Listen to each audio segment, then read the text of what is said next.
Greetings, football fans. This is the Backups of Football podcast. This is Trevor, Ryan? And Hunter. and we're gonna catch you up on some news through this week, and we're gonna go through our top four or five on our offensive positions. Hunter, you want to start with the news?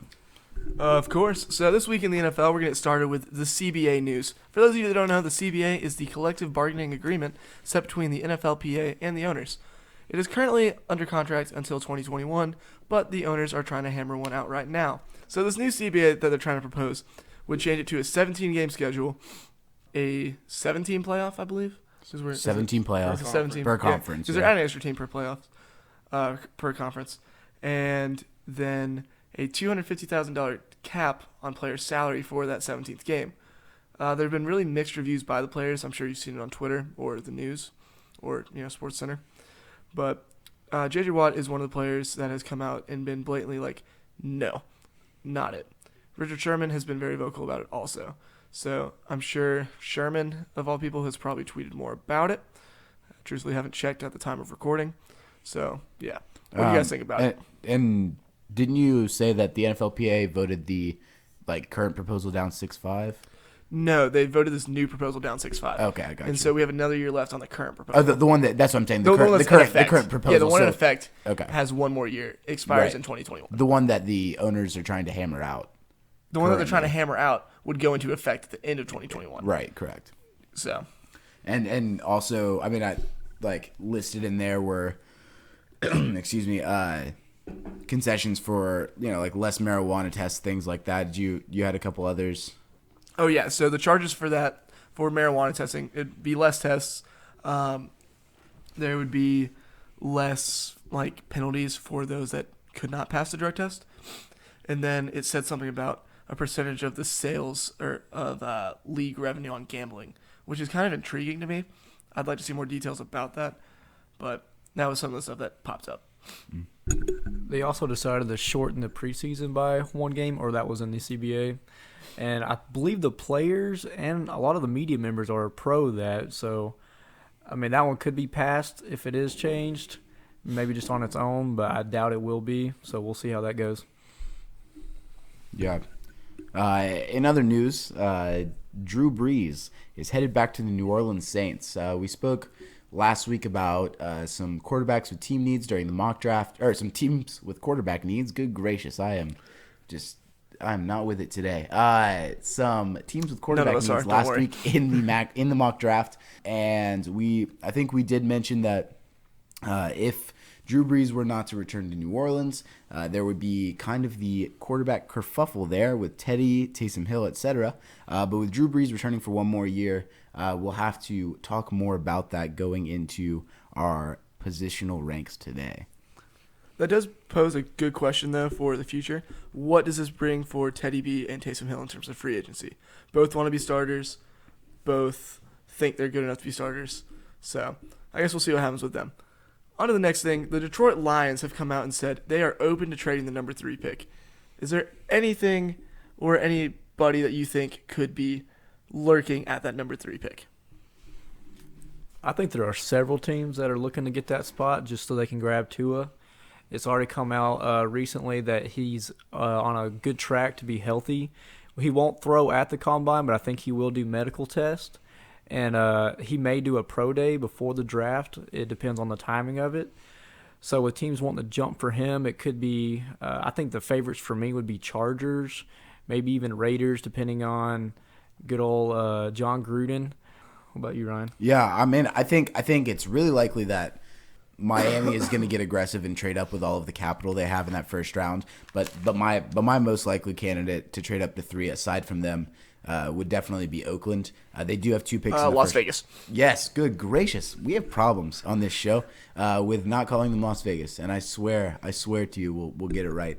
The Las Vegas Raiders, with 2 picks in the first round, possibly throwing in a first round pick next year. I think that the Lions would take that bait to move down to 14, 12. It would be pick 12 and pick 19. So I don't know. I think that the Raiders are a likely bet. See, the one I would be looking into is the Miami Dolphins. So the big thing about them is they're sitting here at pick 5, which is perfect to a range if that's who they're going for, which is the rumor and all that. But the thing is, Tua is a potentially elite prospect, depending on how you look at it and how you look at his medical history. The thing is, all these teams are going to be doing their best to try to jump the Miami Dolphins at 5, which with picks 3 and 4, you have 2 attempts to do that. And Miami has the capital, though, to be able to move up to 3. 3 first-round picks. What we could see is something very similar, kind of like what, was it the Giants moved up for, no, Jets moved up for Darnold a couple of years ago. Yes. That's what it was. And they just moved up 1 pick and took, or moved up a couple picks and took. They went 6-3. 6-3. Sorry, I had the Bears moving up for Trubisky. Yeah, they went 6-3. And grabbed their Bears guy. went 3-2, and you got Trubisky. But I can see the Dolphins doing that to try to make sure they do get the guy that they want. They have picks. They have 3 picks in the first round, so they could very easily flip 2 of those and something later in the draft to move up. So yeah, I think that looks very likely. Just getting aggressive, beating aggression with aggression. And speaking of quarterbacks, you ready, Hunter? Oh, I was born ready. So we're getting into our draft prospect rankings a little bit, kind of showing y'all what we do back here at the setup. But right now, I'm just gonna hit on the top 5 quarterbacks. Honestly, outside of the top 5, there is a bit of a talent drop off, so that's why we're only focusing on the top 5, and honestly, just the top end of each position during this part of the podcast. So to start off in ascending order. My number 5 is Jacob Eason, the quarterback out of Washington, former UGA guy. Dude has a massive arm, incredible talent, very raw in his decision making. I think he could go anywhere in the first round, honestly, just on his arm talent alone, looking at you, Tampa. But he could also very easily not go in the first round, because we did not have him going in our mock, which is in part due to his decision making. So yeah, he's my number 5. My number 4 is Jordan Love, the quarterback out of Utah. A lot of people have mixed feelings about Jordan Love. He balled up all of 2019 season. I'm sorry. He took a bit of a number drop due to lack of talent around him, as many people are saying. But still, his decision making was questionable at times, and that is going to impact, him on the boards. I do think he has all the physical traits to be a starting quarterback at the next level. He's mobile, got a pretty solid arm, athletic, everything you're looking for in this new type of quarterback that the league seems to be transitioning into. Yeah. My number 3 is Justin Herbert out of Oregon. Cato, I know he's not your number 3. Absolutely not. Yep, you have Jordan Love ahead of him. But I do like Jordan Herbert's arm about as much as I like Jordan Love's arm. Sorry, I got it all backwards. Difference is Herbert has a little bit better decision making, and he played in a higher conference at Oregon than Love did in the WAC, or the Mountain West, whichever one he played in. He played in the smaller conference. But anyway, we also saw Justin Herbert and Jordan Love both dominate the Senior Bowl, so at 3 and 4, it's kind of interchangeable depending on your preference. I feel like it's appropriate. My number 2 quarterback is Tua from Alabama. The one with all the injury concerns everybody talks about. I'm going to go ahead and come out and say if Tua was healthy, he would be my QB1. The dude is going to be Drew Brees, or has the potential to be Drew Brees at the next level. Smart decision-making, perfect touches on all his passes, and just an all-around solid arm. Number 1, we got Joe Burrow out of LSU. Dude had one of the most dominant seasons of all time in college football, threw 60 touchdowns and just a handful of interceptions. Led LSU to a national championship and looked incredible along the way. Yeah, I do agree that there's a talent drop off after that top 5. Everybody else like all the other quarterbacks in this draft, feel like they would have to at least sit a year behind an NFL starter to kind of feel into the position. Looking at like Jake Fromm, looking at somebody like Anthony Gordon, but those top 5 I could see starting if they needed to on day 1. So The only one in the top 5 that I do have concerns about as a starter right off the bat would be Jacob Eason. Yeah, of course. But I do think if he does end up starting, it's going to be a Jameis Winston type year. Agree. Which is still a starter level. It's just a very, very low end starter. I think Jacob Eason could be this year's Drew Lock. He's got a big arm. He was very shaky at times, but had good games, also had really bad games. Last year, Drew Lock was mocked into the first round in almost everybody's projected mock draft. Ended up going to the second round. So I could feel this going the same way for him as Eason being projected in the top 20 possibly. Then end up falling into the second round, so keep your eye on that. I'm personally higher on Herbert than Love. I think it's a top 3 in this draft, and then Love and Eason I'm just not that high on, especially after Love's most recent season. It's just decision making, and then he can have bad players around him, but they're not the ones making the decisions throwing to him. Fair enough. Herbert, he's good. We'll see how he translates to the NFL. Got to be more accurate. Tua, if he's healthy, he's a monster. There's not much to say there. Burrow had the best season as a QB in recent memory as a quarterback. He's too good. Now going into the running backs, the number 4 running back, I've got Clyde Edwards-Helaire out of LSU. He's 5'8", 209. He had 215 attempts for 1,400 yards, 16 rushing touchdowns, along with 55 receptions, 450 yards, and 1 touchdown. He had 2 fumbles throughout the year. Yeah, he has great cuts and vision. He breaks tackles on a regular basis. He's got good pad level plus balance and a low center of gravity with great burst. Some cons, his pass protection isn't ideal. His hands aren't that great, and he doesn't have like the pop that you would need. Breakaway speed leads a little bit too desired because he's got good burst. I just don't know if he has the top end, that last gear to just get him downfield. And he's a 1-year production guy, so we're not sure if he can replicate that in the next level. My next one is Jonathan Taylor out of Wisconsin. He's 5'11", 220. He had 320 carries, the most out of my top 4, with 2,000 yards, 6 yards per carry with 21 TDs. He also had 26 receptions for 250 yards and 5 TDs. He also had the most fumbles at 6 fumbles, but he also had the most carries, so it depends on how you look at that. He's by far the most powerful of this top 4 with good vision between the tackles. He's got decent hands. He's not the most agile person when it comes to catching. Doesn't make it look smooth. He's really good pad level. Can stop on a dime and change direction with good balance. Some cons, of course, is fumbles and number of carries. This guy has been run like Derrick Henry. Not quite Derrick Henry, but a lot of carries.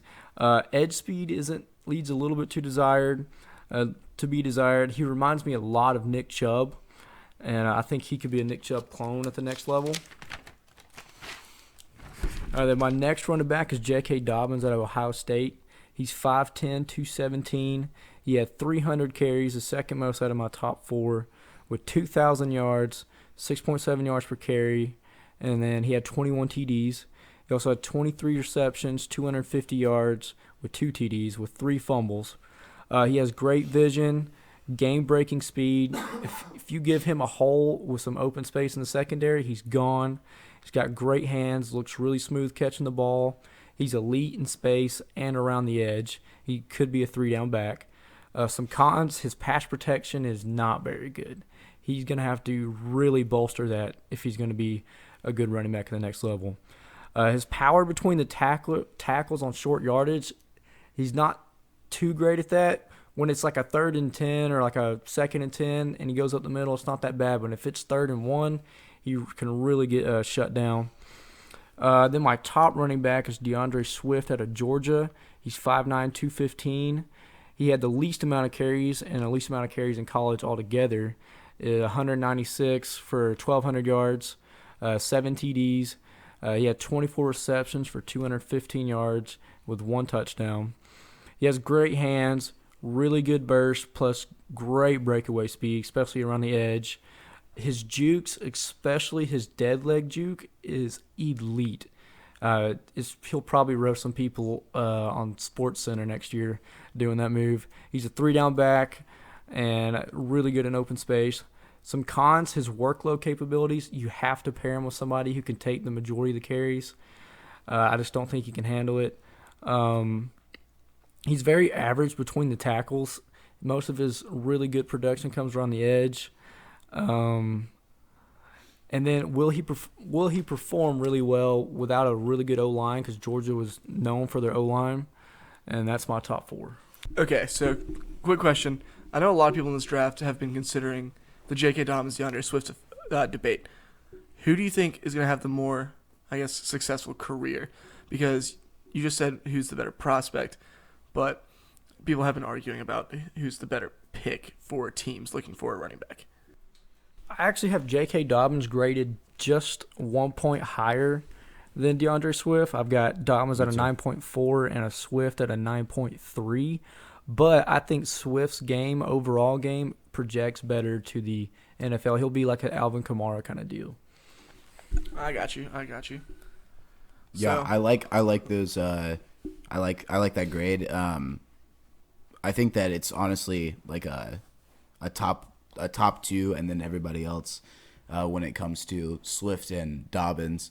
Not to say that, that Taylor or Edwards-Helaire or any of the other prospects that could come after them are bad, but I think that those two are very much elite. Next up, we're gonna have some wide receivers. I have my top 5 here. I do want to mention though that because we are talking about kind of like the upper tier of each position, I won't be mentioning Justin Jefferson as I have him 6 on my board. But I do think with the run-on receivers that could happen in this first round, Justin Jefferson is a possibility for the first round. Oh, yeah, this receiver class is stupid deep. I think it was Daniel Jeremiah talking the other day about how he has 27 guys graded that could go anywhere from round 1 to 3. And that's just incredible to me. That's unbelievable. Yeah, so starting at number 5, I have Laviska Shenault out of Colorado. There's something really special about Laviska Shenault, I think, with his versatility, the way that he can play as an X receiver. He's 6'2", but he can be lined up in the slot. He can be lined up. They handed the ball off to him sometimes this sometimes this season. He is all over the place. He's quick. If you don't play right up on him on the line of scrimmage, he will blow you away because his cuts are so quick. I am a little bit nervous about him coming over the middle. I think his burst speed is really deep, long, but with slants or more horizontal routes, I do have a couple of concerns on him about that. But I really think he's got everything that you're looking for in an NFL wide receiver prospect aside from the numbers. And that's mainly because he was crippled by Colorado's offense this year. So I am really high on Laviska Shenault. I had him drafted before another one of the players, or we had him drafted in our mock draft higher than one of the players that I'll have above him here. But I think that because of that burst energy, that he's really eye-catching. At number 4, I actually have Henry Ruggs out of Alabama. I know a lot of people are really high on him, and I love him too. I love watching him on film. He's incredibly fast. His route running is good, but not amazing. But he's got some moves, man. His feet are so quick, and he's an absolute burner on the field. And that alone can make him so dangerous, as we've seen specifically with a lot of the players on the Super Bowl winning Chiefs team. At number 3, I have T. Higgins. Just the absolute size on T. Higgins, as well as the physicality and the way he can really get those balls that are not exactly thrown at him. His catch radius is super high. And his speed isn't bad at all. He's still a quick receiver. It's just when you're in a body that big, he's sitting at 6'4". So when you're in a body that big, speed isn't exactly the biggest concern. He's physical. He can get those balls. He's a typical X receiver. in my mind. At number 2, I have CeeDee Lamb. I think pretty much everybody has like the same top 2 receivers in this class, and that's because they're absurdly clean. CeeDee Lamb looks good. We comped him to DeAndre Hopkins in the mock draft. His ball skills are amazing. His hands are great. He's always in control. The way he moves, his straight down the field speed isn't perfect. It isn't like as fast as somebody like Ruggs or Laviska Shenault, but his routes are clean. And speaking of clean routes, number 1, Jerry Jeudy. Jerry Jeudy has the crispest routes I have ever seen on a prospect coming out of college like this. And his route tree is diverse, extensive. He can run anything. I'd call him very versatile, and everything about him screams top receiver for this class. I do have a quick question. So with the way receivers are going, I guess this is kind of for both of y'all. So with the way the receiver position is being changed, we've seen it with the Chiefs, we've seen it with other teams. Would y'all take Ruggs or Higgins for your team, respectively? Because with Higgins, you get the more traditional, big-bodied receiver, outside guy. And then with Higgins, you get this more game-changer, kind of like a Tyreek Hill, Deshaun Jackson type player. Yeah, so personally, I'm a Bills fan, and the answer has to be T. Higgins just for the team right now. Team comp wise, they're just looking for a huge receiver, and obviously I have him graded higher than Ruggs here. So yeah, I'd have to go with T. I think it's a classic just team need situation. So if a team needs more speed, like the Philadelphia Eagles, they probably go Ruggs. But if they need a bigger wide receiver, probably need T. Higgins. I personally prefer bigger wide receivers, so I would go T. Higgins over Ruggs. Anyway, moving on to the next position in our list. We kind of grouped the interior offensive linemen together. A little bit of a disclaimer, though, before I move on to that. I don't think any of these guys are a day one guy. And if they do, it's just out of kind of a reach. So I'm only going to be hitting on 3 guys because they're truthfully my top 3. I have a few guys that I think could go day 2, but I think all in all it's going to be mostly a later round draft for interior offensive linemen.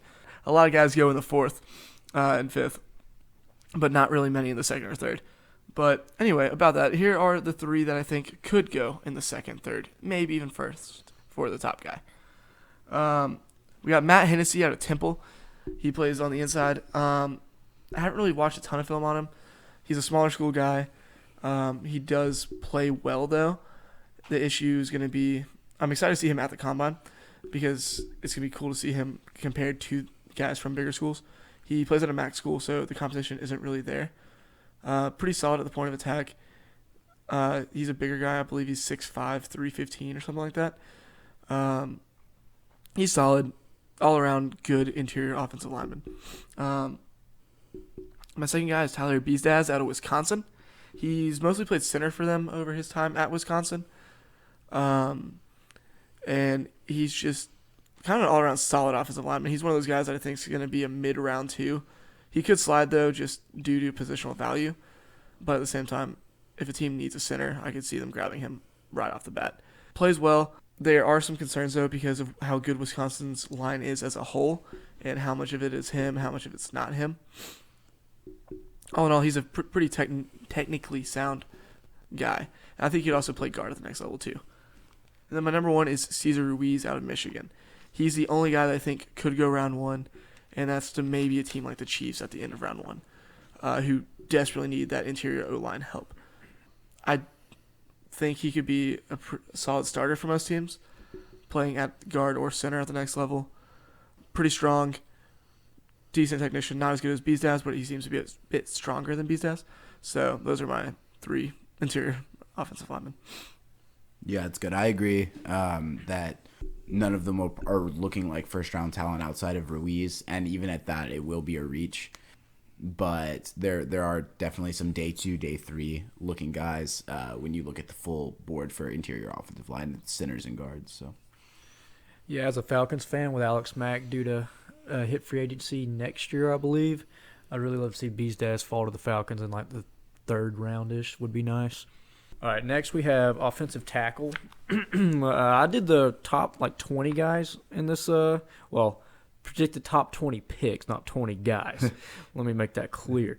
Okay, the tackle class for me is generally a top 3 plus another guy who's more traits. So my fourth one is Mekhi Becton out of Louisville. He's a junior, 6'7", 370. He is massive. His pros, not surprisingly, are strength and size. He has decent footwork, a little slow at times, and just has overall just great traits to be a really dominant tackle in the future. Once he gets his hands on people, he will lock them up and they're not going anywhere. His cons, he's very raw. He needs a lot of work on his technique, for being honest. He's got poor hand placement. He generally just tries to shove people instead of just really grabbing them. So I don't understand why he does that. When he grabs people, it's over. He doesn't use his leverage enough. He's that big, but he doesn't really push into people. And he just looks slow at times. I mean, that's partly the reason he's 6'7", 370. Maybe you could knock off like 15 pounds off of him, and maybe he'd look a lot more athletic. Overall, I had him like a 7.9 out of 10, roughly. Then my third tackle is Tristan Wirfs out of Iowa. He's a junior, 6'5", 320. I will be honest with you. I watched his Michigan tape first, and I thought he was not a first-round pick until I went and watched every other game, and he looked perfect. He has great footwork, perfect hand placement. He's decent at run blocking. Like to see him drive through people a little bit more with good leverage. His cons is the Michigan game. That's the only con.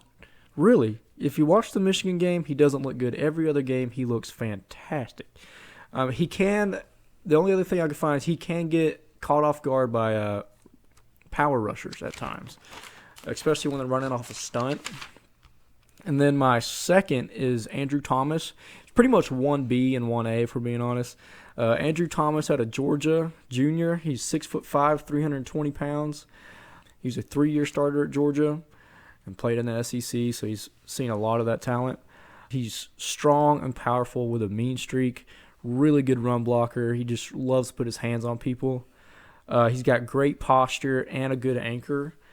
He has surprising burst at the second level. He'll really just chip that first guy and then really just wreck some secondary guys. Good hand placement. If he gets his hands on you, it's over as well. Some cons: he can get beat by speed rushes off the edge with elite bend. He can struggle with double moves by defenders. So if they're faking inside and cutting inside, they can beat him. So generally, just speed guys can get to him some, but it's not very often. I had him at a 9.2 out of 10 on mine. And then my top, or 1A, would be Jedrick Wills out of Alabama. He's their right tackle. He's 6'5", 320. 29 starts, former 5-star. He has great footwork. He doesn't get much better. He's got good hands, hand fighting, and then good balance, good drive and run blocking, and surprisingly quick to second level as well. I would like him to chip the defensive end or D-tackle just a little bit more before he moves up. I only really found one con is like sometimes he overextends his arms when he's trying to run defend, so it causes him to lose balance. I think with teams looking for more of a pass protection left tackle, they should go with Jedrick Wills. But like a run-heavy team, maybe like they don't need a left tackle at the moment, but the Vikings would love to have Andrew Thomas on their team because his run blocking is exceptional. Yeah, I definitely like that. I know a lot of people think Wirfs could kick inside at the next level.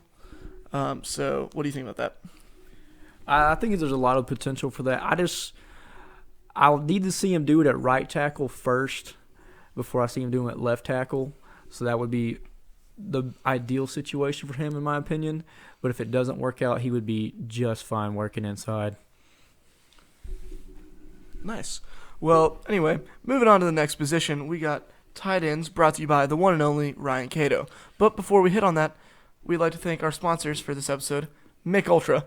So, to get us through this lovely weekend and just our pure exhaustion and this podcast. But we love you followers. Thank you, fans. Mick Ultra. Unofficial sponsor, by the way. Yeah, shit. Sorry, unofficial sponsor. Should clarify they are not paying us to do that. But if they want to, But if they want to, Mick Ultra, you can hit my line. Who is Ryan Cato on Twitter? Coming in at number 4 for this tight end class. By the way, before I start with that, this tight end class, although I've been seeing some hype around it, I don't really think any of these tight ends could go first round without a big reach. I'm not really super impressed by many of these tight ends. I think that they all have pretty big cons when you look at it, whether that's in the line or in their athleticism or in their catchability, and so which is why we're only sticking to a top 4 here. But at number 4, we're looking at Harrison Bryant out of Florida Atlantic. He played in Conference USA, so didn't play against big talent, but still FBS, obviously. He's an excellent pass catcher. His hands look good. His route tree is as good as it can be for a tight end, but he is a little bit lean and doesn't look great on the line. So I think that he'll be put more into the position to be catching passes in the flats or running outs or slants, rather than really putting his hands on a linebacker or an edge rusher in front of a running back in the NFL. At number 3, we are looking at Thaddeus Moss at LSU. I know Hunter doesn't love Thaddeus Moss, and that's mainly because of his unathleticism, or not that he's not athletic, but his lack of functional athleticism. Rather, he's not super explosive. He's not quick. He doesn't really beat anybody that's covering him, whether that be a linebacker or a safety. But what he does do is play physical, and he still makes those catches that he needs to make. He's 6'3", 225. All of these tight ends are about that size, but he does look good as a blocker also, and so that's why I have him over Bryant at number 3. Number 2, I have Bryson Hopkins, who I really like. I almost had him over Cole Kmet, but after looking at the film, I felt like Cole Kmet edged him out. I do like Bryson Hopkins as sort of a Jared Cook at the next level. Again, with the blocking isn't great, but his route running is excellent. He looks good. He's tight on his routes. He's very fluid, and I think that he could make a good pass catcher at the next level. And then number 1, Cole Kmet out of Notre Dame. Just about the same size as everybody else, 6'3", 6'4", but he's very athletic. Played 2 sports in college, actually. Played baseball too, and he's got broad shoulders, a big chest. He's got tree trunks for legs, and so he's really built for the NFL tight end position.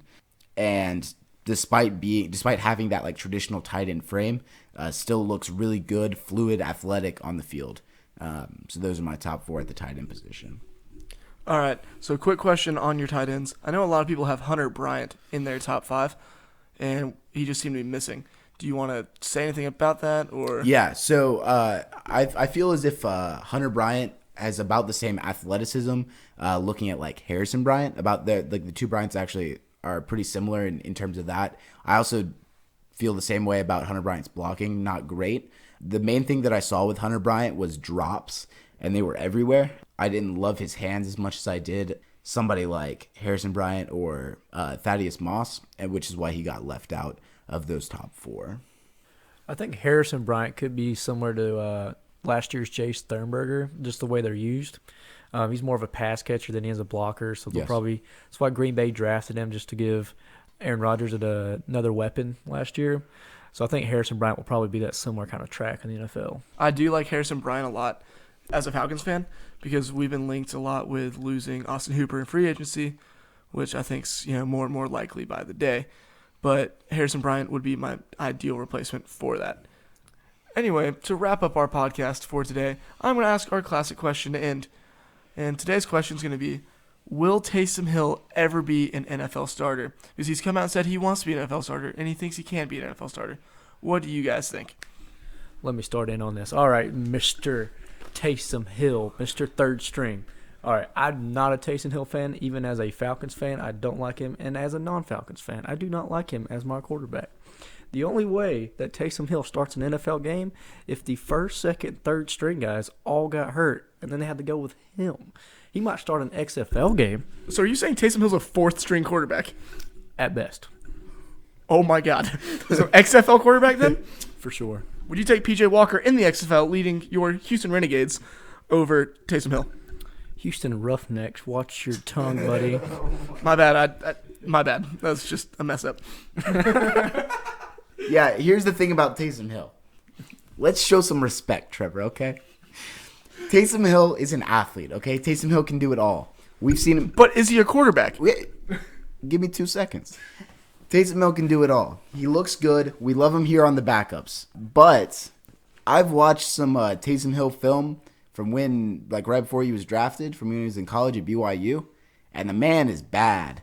I like the throws are not good. They're not on point. They're wobbly. And I said I don't know how he got a Division I offer with throws looking like that. Now who knows? Maybe sitting behind Drew Brees, hanging out with Teddy B. His throws have gotten a little more crisp. Maybe he's gotten a little more on target. But I doubt he's even throwing at practice. They're probably just having him run sprints and like catch crazy passes. I don't even know what they do in New Orleans. So can Taysom Hill be an NFL quarterback? Only time will tell. But from what I've seen, he does not have the talent. I mean, Mohamed Sanu has a better passer rating, and he plays full-time wide receiver. Yeah, Taysom Hill wants to come out and be the starter, but the man is 29, has never really thrown more than I think he's 6 of 13. Jesus Christ. You said he went to BYU? He did go to They're not BYU. really known for their high-powered offense there. That's fair. I mean, who knows? You know, maybe spending all that time with Drew Brees did him right. He's been there for 7 years. So I don't know. My take on it is Taysom Hill is no more than a gimmick. I think he could go to Baltimore and be a great backup for Lamar Jackson in that type of system because it's two incredibly athletic quarterbacks. But Taysom Hill's nothing more than a gimmick, and I truly don't expect him to be a starter quarterback ever. Give me Brett Favre over him today. Today. I'll take Peyton Manning out there with one leg before I take Taysom Hill as my starting quarterback. I'll take Jameis Winston before I take Taysom Hill as my starting quarterback. We're back on the Jameis Winston thing. He's thrown 55 interceptions since 2017, and I'm taking that man over Taysom I Hill. can't believe we're back on the Jameis Winston thing. If you're taking Jameis Winston over Taysom Hill, then we're done with this podcast. And speaking of being done with the podcast, thanks for listening, everybody. Yes, thank you. This has been Hunter Thompson, Trevor McVay, and Ryan Cato. All right. But not in that order. Good night.